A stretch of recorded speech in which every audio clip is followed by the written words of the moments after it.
Assalamualaikum warahmatullahi wabarakatuh dan selamat sejahtera. Kita akan sambung perbincangan kita untuk sistem pembiakan tumbuhan, ya, perbincangan jawapan buku SPS muka surat 58 sehingga 62. Seperti biasa kita mulakan dengan bacaan doa. Bismillahirrahmanirrahim. Alhamdulillahirabbil alamin. Wassalatu wassalamu ala asyrafil anbiya'i wal mursalin wa ala alihi wa sahbihi ajma'in. Allahumma iftah alaina hikmataka wansyur alaina min khazaini rahmatika ya arhamar rahimin. Rabbi shrah li sadri wa yassir li amri wahlul 'uqdatam min lisani yafqahu qawli. Rabbi zidni ilma warzuqni fahma. Sallallahu ala sayyidina Muhammad wa ala alihi wa sahbihi wasallam. Walhamdulillahirabbil alamin. Baik, kita akan sambung sekarang. Baik, pastikan awak sudah bersedia dengan buku SPS, ya. Saya sudah membuka buku SPS muka surat 58 dan pastikan awak sudah ada pen yang bersesuaian untuk menyemak jawapan. Baik, kita tengok soalan yang pertama. Soalan berbunyi, apa yang soalan minta? Soalan minta awak label. Okey, soalan satu, labelkan struktur luar dan struktur dalam biji benih. Okey, jadi awak nak melabel. Jawapan telah diberikan di dalam kotak biru di sini. Awak hanya perlu memindahkan jawapan. Baik, kita tengok jawapan yang pertama. A ialah testa, B ialah mikropil, C ialah hilum. Jadi A, B, C ialah struktur luar. Baik, pindah kepada bahagian struktur dalam pula, ya. Struktur dalam. D ialah testa juga. Okey, testa sebenarnya D ni adalah bahagian struktur luar, ya, testa. Tapi dia letakkan di sini sekadar untuk menunjukkan keratan daripada dalam, ya. Tapi ingat, ya, itu adalah struktur luar, bukan struktur dalam. E ialah plumule. Okey. F adalah radikal. G adalah kotiledon. Baik. Seperti yang saya dah sebut sebelum ni, okey. Tengok kepada soalan E, ya. Tengok soalan E. Plumule bermula dengan huruf P. Jadi plumule bila membesar dia akan menjadi pucuk, P. Pucuk. Okey. Manakala F, okey, manakala F radikal, okey, F ialah radikal bermula dengan huruf R. Radikal apabila membesar akan menjadi root. Okey, root ataupun akar, okey, itu perkaitan dia, Dia boleh tengoklah. Plumule P, okey, plumule P, radikal R. Jadi plumule P pucuk, radikal R root, okey. Baik, itu perkaitan dia. Baik, sekarang kita tengok soalan nombor 2 pula. Namakan bahagian biji benih berdasarkan fungsi. Namakan bahagian biji benih berdasarkan fungsi. Okey, jadi fungsi telah diberikan. Apa yang awak perlu buat ialah awak kena berikan nama bahagian biji benih. Okey, tengok yang pertama, fungsi melindungi biji benih. Okey, melindungi biji benih. Jadi apakah bahagiannya? Bahagiannya ialah testa. Okey, testa. Okey, B pula membenarkan udara dan air masuk ke dalam biji benih. Jadi air dan udara masuk melalui mikropil. Okey, jadi mikropil kalau awak tengok gambar raja ni, bahagian yang kecil ni, satu titik kecil. Kecil je, satu bintik kecil. Okey, C pula melekatkan biji benih pada dinding ovari, iaitu buah. Ini adalah hilum. Okey, jadi hilum yang ini, yang panjang putih ni, saya dah sebut dalam video sebelum ni. Kalau awak ingat dan kalau awak dengar betul-betul sebenarnya dah dapat. Saya dah sebut. Baik, tengok bahagian embrio pula. Okey, dalam, embrio di dalam. Kulit biji ni luar. Okey, embrio dalam dia. Okey, menyimpan makanan untuk percambahan biji benih. Jadi bahagian yang menyimpan makanan namanya adalah kotiledon. Okey, D ialah kotiledon.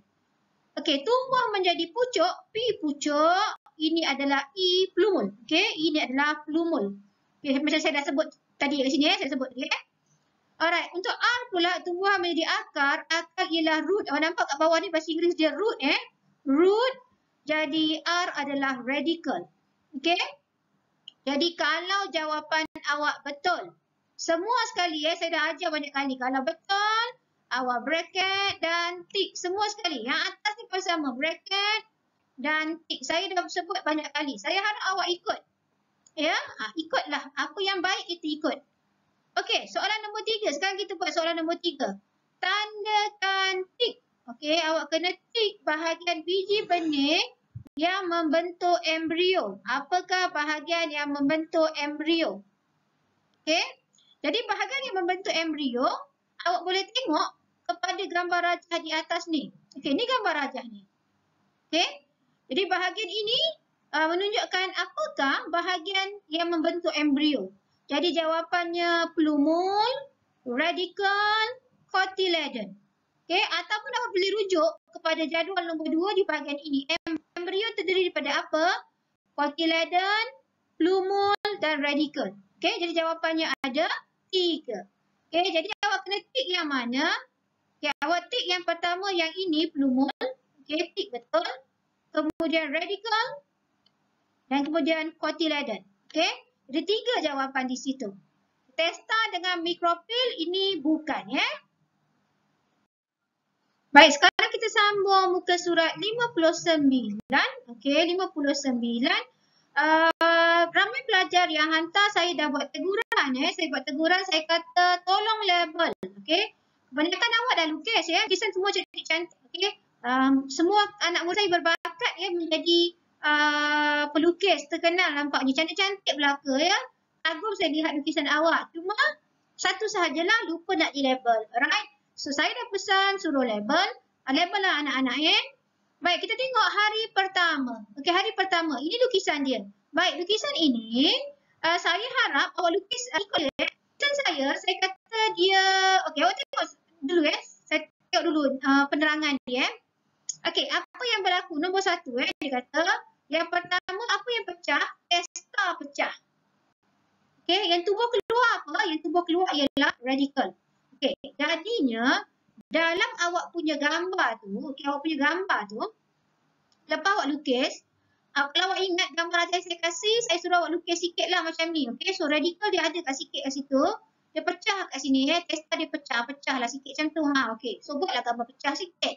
Okey, tapi saya nampak majoriti betul lah. Okey, so bila lepas awak cek jawapan betul. Okey, macam ni lah. Tolong bracket dan tick. Alright, so saya rasa kebanyakannya betul lah. Tahniah lah, memang awak semua berbakat menjadi pelukis terkenal. Alhamdulillah, bangga saya Hebat-hebat belaka awak semua ni. Alright, tengok hari kedua. Okey, hari kedua. Radical. Apa jadi kepada radical? Okey, hari kedua lukisan macam ni Macam ni. Labelkan radical ni. Okey, so hari kedua, radical tumbuh ke bawah. Maknanya semakin panjang macam ni So betul lah, pandai awak semua ni. Memang pandailah, cantik betul. Okey, so radical tumbuh ke bawah, makin panjang. Cantiklah macam ni. Okay, betul. Alright. Baguslah. Kita semua kan pandai. Alright, tengok yang ketiga. Okey, tengok yang ketiga. Hari ketiga apa jadi? Ni lukisan dia. Okey? Lukisan dia. So label kan di atas ni cotyledon. Lidah ini adalah plumule. Yang panjang ke bawah ini adalah radical. Okey, so apa penerangan dia? Perkataannya di sini ialah cotyledon ditolak naik ke atas. Okey, cotyledon ditolak naik ke atas. Okay, kalau jawapan awak betul macam biasa, awak bracket dan tick. Macam tu. Sekarang kita tengok hari keempat pula. Apa jadi kepada hari keempat? Okey, hari keempat lukisan ni macam ni. Okey, macam ni lah lukisan dia. Okey, apa penerangan dia? Plumule. Okey, plumule tumbuh keluar dari cotyledon. So, awak labelkan cotyledon, plumule dan radical yang semakin panjang. Okey, makin panjang radical dia. Okey, hari terakhir, hari kelima, plumule tadi, daun tadi, sekarang dah menjadi daun hijau. Labelkan sebagai daun. Cotyledon, kalau awak tengok kat sini, cotyledon semakin mengecil, dah kecut dah. Kemudian akar dia dah semakin jelas. Daripada radical tadi, sekarang di akar yang jelas.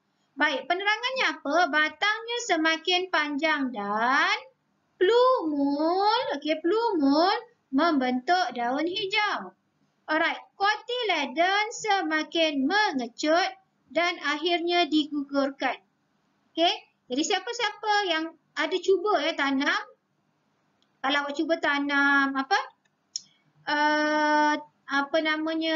kacang hijau ni, orang dapatlah tengok result dia sebenarnya. Okey, hari tu saya tak suruh awak tanam sebab saya tak nak menyusahkan awak.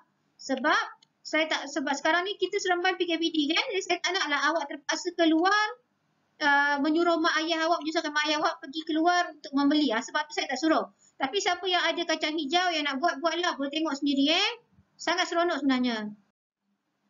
Baik, sekarang kita buat sambungan muka surat 60. 60. Alright, kita buat muka surat 60. Soalan nombor 1 berbunyi, radikal tumbuh keluar daripada biji benih melalui biji benih yang paling lemah. Radikal tumbuh keluar daripada biji benih melalui bahagian biji benih yang paling lemah. Okey, apakah, saya akan soalan di sini, namakan bahagian biji benih itu. Okey, jadi apakah nama bahagian biji benih yang paling lemah? Jawapannya ialah mikropil ataupun mikropil. Alright, itu jawapan dia. Sekarang saya nak tengok nombor 2. Nombor 2, bahagian tumbuhan yang manakah akan bertumbuh menjadi akar dan pucuk? Akar dan pucuk. So, siapa jadi akar, siapa jadi pucuk? Sepatutnya jawapan dah tahu. Akar ni dalam bahasa Inggeris dia root. Jadi R. Betul? R. Jadi akar jawapannya radical. Tengok soalan B di bawah ni. Akar root jadi radical. Pucuk. Pucuk bermula dengan huruf P. Jadi pucuk P, pucuk P, soalan A, pucuk P jawapannya adalah plumu. Plumu. Itu jawapannya. Harap-harap semua orang betul lah sebab senang je. Senang sangat. Awak semua pandai, saya tahu. Baik, sekarang kita buat soalan nombor 3. Mengapakah kotiledon menjadi semakin mengecut? Mengapa semakin mengecut? Semasa percambahan. Fungsi kotiledon dia adalah menyimpan makanan. Awak tahu tadi dah sebut daripada awal. Jadi apa sebab dia mengecut? Tengok jawapan dia. Makanan. Makanan dalam kotiledon telah digunakan oleh biji benih untuk percambahan. Jadi makanan yang tersimpan dalam kotiledon itu digunakan oleh biji benih untuk percambahan, sebab itulah dia semakin mengecut. Baik, saya tengok soalan nombor 4. Susun peringkat percambahan biji benih dengan menulis nombor 1 hingga 5. Kita nak tengok nombor 1 hingga 5. Alright. Tengok yang pertama, apa dia? Biji benih menyerap air melalui mikropil. Ini nombor 1. Nombor 1. Selepas air masuk melalui mikropil, apa jadi? Nombor 2, testa merekah. Nombor 3, apa jadi di nombor 3? Radikal tumbuh ke bawah. Yang keempat, apa jadi? Plumul tumbuh ke atas. Dan yang terakhir sekali, nombor 5, kotiledon menjadi semakin mengecut dan gugur. Terus simak jawapan awak. Baik, tengok sekarang soalan nombor 5. Masih lagi di muka surat 60. Masih lagi di muka surat yang sama. Kita jawab soalan nombor 5. Label jenis-jenis percambahan biji benih dan berikan contoh-contoh tumbuhan. Baik, jika awak lihat kotak biru di sini, percambahan ada 2 jenis. Yang pertama namanya epigeal, yang kedua hypogeal. Jadi apa beza epi dan hypo? Sekarang ni awak nak tahu beza dia, awak kena tengok kepada bahagian apa? Awak kena tengok bahagian kotiledon. Tengok kepada bahagian kotiledon. Alright. So, awak tengok soalan A, soalan A, 5A dahulu. 5A dia labelkan kotiledon. Ini kotiledon. Ini kotiledon. So, awak tengok kotiledon itu dia keluar daripada tanah. Dia keluar. Ini kotiledon keluar. So, daripada dalam tanah, asalnya dalam tanah, dikeluar, keluar. So, itu yang situasi pertama. Kalau awak tengok, gambar yang pertama, gambar yang kedua, gambar yang ketiga, kotiledon dalam tanah. Bermula gambar keempat, gambar kelima, gambar keenam, kotiledon dah keluar daripada tanah. Okey. Jadi tengok di bawah ni penerangan dia. Kotiledon di tanah. Okey, kejap Tengok balik gambar Raja A ni. Yang awak nampak tertinggal dalam tanah ni, ini bukan kotiledon ni Yang tertinggal dalam tanah ini testa. So yang dekat atas ni kotiledon. Okay. Yang dalam bawah ni testa. Jangan salah faham Alright, ni kotiledon keluar daripada tanah. Jadi, bila percambahan itu menyebabkan kotiledon keluar daripada tanah, kotiledon di luar tanah, kita namakan percambahan itu sebagai pencambahan apigeal. So keluar tanah apigeal. Alright. Apa contoh tumbuhan kacang hijau? Macam yang awak yang kita biasa buat eksperimen tu Macam yang awak lukis tadi muka surat 60 yang gambar soalan sebelum ni. So itu kacang hijau kotiledon naik ke atas. Kacang buncis, tahu kacang buncis kan? Tomato, kacang panjang. Ini semua contoh-contoh untuk percambahan apigeal, kotiledon akan keluar daripada tanah. Okey, tengok soalan B pula. Gambar kat sini juga, tengok gambar yang kedua, dia labelkan ini kotiledon. Ini kotiledon. Jadi awak nampak kat sini, gambar pertama kotiledon dalam tanah. Gambar kedua, kotiledon dalam tanah. Gambar ketiga, kotiledon masih dalam tanah. Keempat pun dalam tanah. Kelima pun dalam tanah. Jadi penerangannya di situ, kotiledon kekal di dalam tanah. Jadi bila kotiledon kekal dalam tanah, nama percambahan ialah percambahan hypogeal. Jadi kena ingat, kalau kotiledon keluar dari tanah, apigeal. Kekal duduk di dalam tanah, namanya hypogeal. Apakah contoh tumbuhan yang mengalami percambahan hypogeal? Contohnya jagung, getah, rambutan, durian yang kita tengah musim sekarang yang kita selalu makan kan? Rambutan, durian pun sama hypogeal. Baik, sambung lagi. Sekarang tengok soalan di bawah, soalan nombor 1. Kotiledon membekalkan apa? Sama macam sebelum ini. Ini kesimpulan kotiledon membekalkan apa? Membekalkan makanan semasa proses percambahan. Tengok kesimpulan yang kedua. Berkembang menjadi pucuk. Pucuk P. Apa jawapan dia? Jawapannya adalah plumule. Plumule P berkembang menjadi pucuk. Manakala radikal R berkembang menjadi akar. Root. Dapat anak-anak? Baik, sekarang kita jawab praktis pengukuhan 4. Soalan yang saya beri kepada awak semalam. Soalan meminta awak menjawab semua soalan. Alright, kita tengok kepada soalan. Rajah 1 menunjukkan sejenis organisma yang melakukan pembiakan aseks. Pembiakan aseks. Jadi kalau awak ingatlah aseks ada pembiakan vegetatif. Belahan ada 2. Itu aseks lah. Alright, tengok rajah 1. Rajah 1 diberikan kepada awak antara organisma berikut yang manakah melakukan jenis pembiakan aseks yang sama. Maknanya sama dengan organisma di dalam rajah 1. Dalam rajah 1 ini namanya ialah paramecium. Paramecium. Paramecium dia melakukan pembiakan aseks belahan D2. Belahan D2. Jadi organisma mana yang melakukan belahan D2? Jawapannya ialah B, ameba. Ini jawapannya. Baik, sekarang kita tengok soalan nombor 2. Bahagian bunga yang manakah memerangkap dia bunga? Maaf memerangkap dia bunga. Maknanya dia bunga jatuh atas dia dan melekat. So, jawapannya stigma. Saya dah terang semalam dalam video semalam.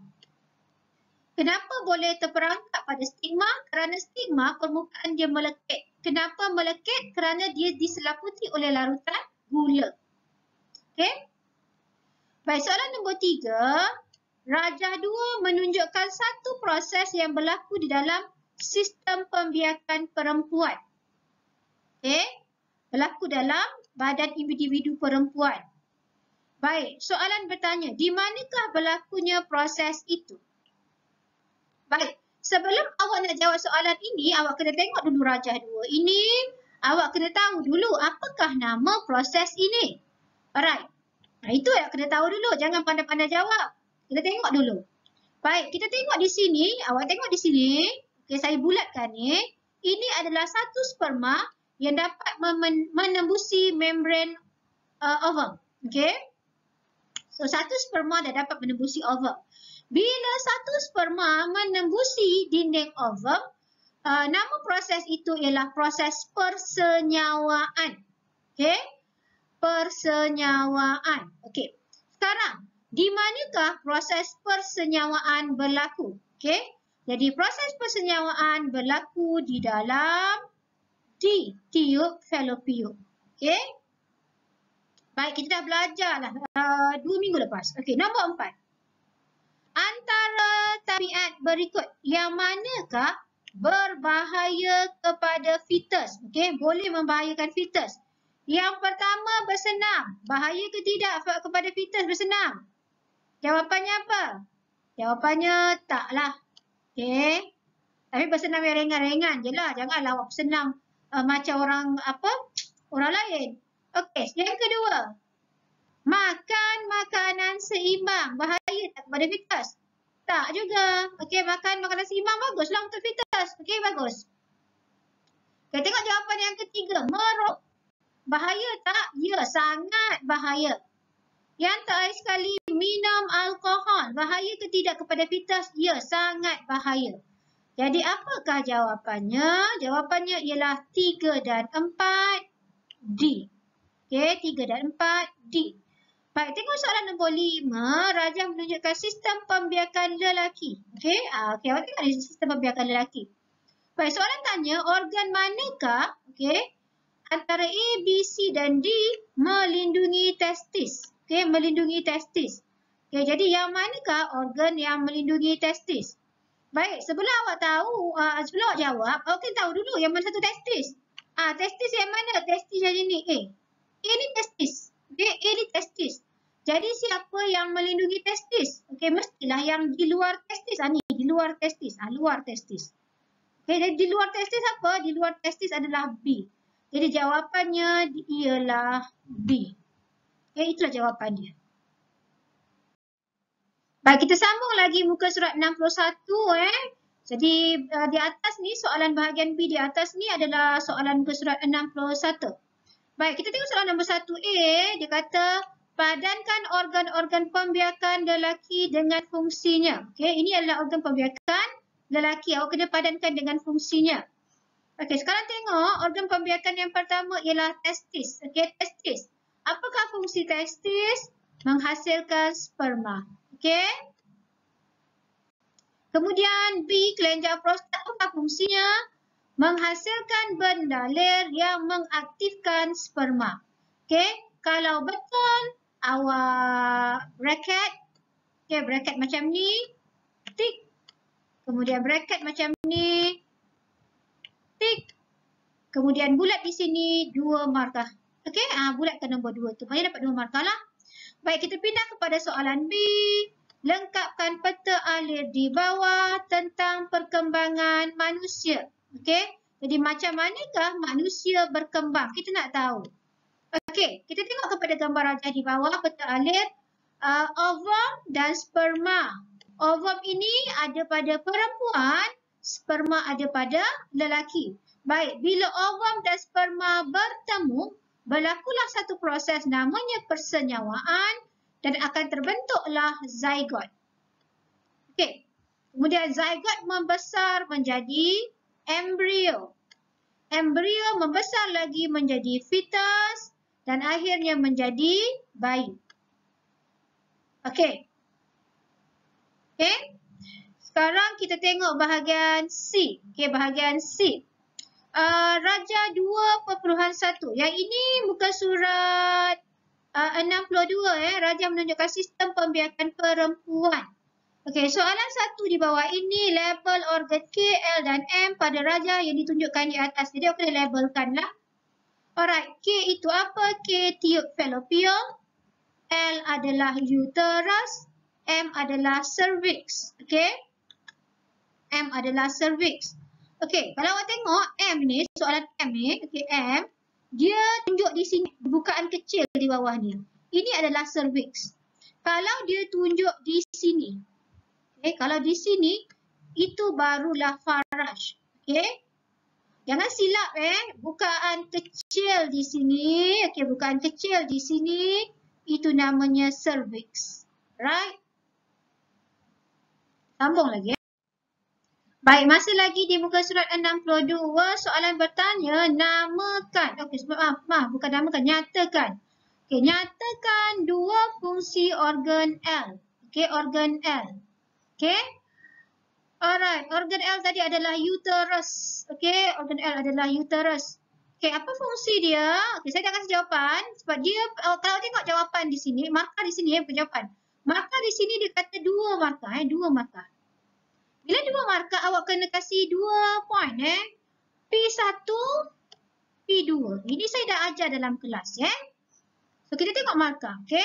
So P1 tempat penempelan embrio, okey. Jadi uterus ni adalah tempat penempelan embrio, itu P1. P2 tempat embrio berkembang dan membesar. Itulah dia fungsi uterus. Alright, sekarang kita tengok soalan seterusnya. Rajah 2.2 menunjukkan beberapa kaedah pencegahan kehamilan yang digunakan oleh perempuan. Jadi awak kena berhati-hati dengan soalan.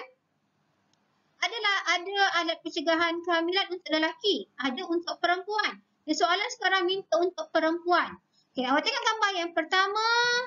Nama kaedah ini ialah implan. Yang kedua, namanya ialah IUCD. Yang ketiga, namanya ligasi. Okey, apa yang berlaku semasa kaedah ligasi? Doktor akan memotong tiub falopio dan mengikat. Okey, dua-dua tiub falopio, doktor akan potong dan ikat. Dan kaedah ligasi adalah kaedah kekal. Okey, kaedah kekal. Maknanya sekali awak buat, awak tak boleh patah belakang dah. Okey, dia kekal. Maknanya sekali awak buat, memang seorang wanita itu tidak akan mengandung lagi selepas itu. Baik, tengok soalan. Pilih dan namakan dua alat pencegah kehamilan sementara bagi perempuan. Okey, dia nak yang sementara. Okey, tadi saya dah kata ligasi ini saya kata kekal. Okey, baik, sekarang tengok 3 markah. Okey, markah di bawah 3 markah. Okey, okey, markah 3 markah. Sekarang awak kena tengok soalan, faham soalan dahulu. Okey, markah 3 markah. Soalan suruh pilih dan namakan dua alat pencegah kehamilan. Maknanya bila dia kata suruh awak namakan dua alat pencegah kehamilan, maknanya awak akan dapat 2 markah daripada nama alat. Okey? Jadi jelaskan di sini, awak beri penjelasan 1 markah. Sebab itu orang 3 markah. Jadi 2 alat, 2 markah, jelaskan 1 markah. Jadi 2 tambah 1 awak akan dapat 3 markah di sini. Ini teknik menjawab. Saya ajar awak daripada sekarang. Form 3 nanti awak dah tahu caranya. Alright, tengok jawapan dia. So, 3 markah awak kena ada P1, P2, P3. Okey, apakah poin yang pertama? Okey, alat pencegah kehamilan yang pertama yang sementara ialah IUCD. Okey, yang kedua implan. Okey, P2 implan. Kalau awak ada P1 implan, P2 IUCD pun boleh. Tak ada masalah. Sama aja. Okey, susunan tu tak penting kat sini. Okey, yang penting ada dua-dua. Baik, sekarang awak kena jelaskan untuk dapatkan markah yang ketiga. Okey, alat-alat ini boleh dikeluarkan daripada badan perempuan bila-bila masa. Itulah poin yang ketiga. Okey, jadi alat-alat ini boleh dikeluarkan daripada badan perempuan bila-bila masa sahaja. Okey, so itulah jawapannya. Okey, alat-alat ini boleh dikeluarkan daripada badan perempuan pada bila-bila masa. Sebab apa? Sebab dia sementara. Implan ni awak masukkan bawah lengan. Dalam ni cukup masa awak nak keluarkan, keluarkanlah. Bila awak keluarkan nanti akan mengandung semula. Sama juga IUCD, awak masukkan dalam badan. Okey, bila awak keluarkan, awak akan mengandung semula. Okey, itu namanya sementara. Okey, boleh keluarkan bila-bila masa bila awak kendaki. Tapi yang di sini ligasi ini bila awak buat je memang tak mengandung dah lah. Alright. Sekarang soalan C. Jika penempelan embrio berlaku pada tiub fallopian. Okey. Sepatutnya penempelan embrio berlaku di uterus. Okey. Penempelan embrio. Tengok ni P1. Tempat penempelan embrio adalah pada uterus. Okay, sekarang soalan kata penempelan embrio berlaku pada tiub fallopian. Sepatutnya tiub fallopian ini hanya untuk persenyawaan. Sekarang penempelan berlaku di sini. Okey. Apa yang kita panggil di sini? Kehamilan yang berlaku di luar pada uterus kita namakan sebagai kehamilan ektopik ataupun kehamilan luar rahim. Okey? Okey, tengok sama dengan soalan. Pembedahan perlu dilakukan untuk mengeluarkan bahagian tiub fallopian yang terlibat. Okey, adakah perempuan itu masih mempunyai peluang untuk mengandung kelak?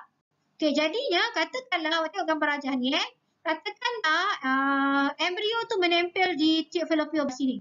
Okey?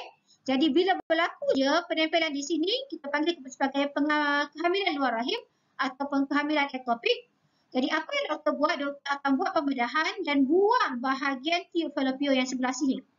Baik, soalannya bila awak buang satu tiub fallopian, adakah seorang perempuan itu masih boleh lagi mengandung ataupun tidak? Jadi awak tengok markah di sini 2 markah. Okay, 2 markah. Jadi, awak nak kata ya ataupun tidak, ya atau tidak itu 1 markah. Okay? Kemudian penerangan, awak beri terangkan mengapa 1 lagi markah. Okay? Jadi sekarang 1 tiub fallopian dibuang. Ada lagi 1 tiub fallopian. Jadi bolehkah seorang wanita itu mengandung dengan 1 tiub fallopian? Ya. Okay? Jadi bila ada 1 tiub fallopian, maknanya persenyawaan boleh berlaku di sini. Maknanya kehamilan masih boleh berlaku dan seorang wanita dengan 1 tiub fallopian boleh mengandung sama seperti wanita yang ada 2 tiub fallopian. Jadi jawapannya P1 ya, P2 perempuan itu masih mempunyai 1 lagi tiub fallopian. Jadi 2 markah di sini. Okay, so harapan saya semua orang jelas. Okey, tiada homework saya kasih hari ini. Okey, tiada homework. Jadi apa yang awak perlu buat? Awak kena ambil gambar semua kelima-lima muka surat yang telah awak semak dan hantar kepada saya. Okey, kita akhiri kelas kita dengan bacaan doa. Bismillahirrahmanirrahim wal 'asr. Innal insana lafi khusr illa allazina amanu wa 'amilus solihati wa tawasaw bil haqq wa tawasaw bis sabr. Amin ya rabbal alamin. Assalamualaikum warahmatullahi wabarakatuh.